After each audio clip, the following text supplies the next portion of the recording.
ओम नमः शिवाय. कहाणी शनिवार मारुतीची. एक नगर होतं. तेथे एक ब्राह्मण राहत होता. त्याला एक मुलगा आणि एक सून होती. मुलगा प्रवासाला गेला होता. ब्राह्मण व त्याची बायको दररोज देवळात जात होते. सून घरात स्वयंपाक करून ठेवायची. सासू सासऱ्याला आल्यावर वाढायची व उरलं सुरलं स्वतः खात होती.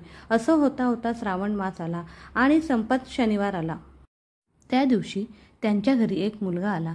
बाई बाई मला नाऊ घाल, माखू घाल. सूनबाई म्हणाली, बाबा माझ्याकडे तेल नाही, तुला नाऊ कशानं घालू?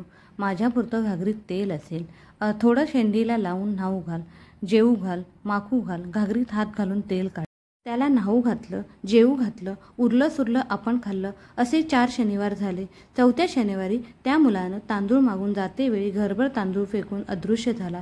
इकडे घराचा वाडा झाला. गोटाभर गुरं झाली. धान्याच्या कोठ्या भरल्या. दासीने घर भरलं.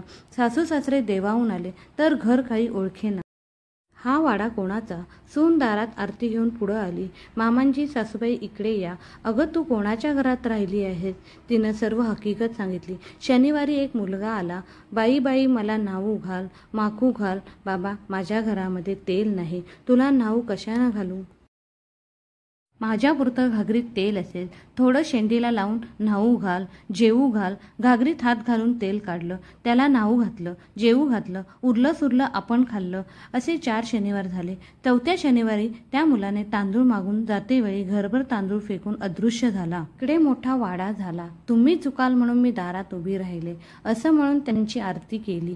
सर्वजण घरात गेले. त्यांना जसा मारुती प्रसन्न झाला तसा तुम्हा आम्हाला हो. ओम नमः शिवाय.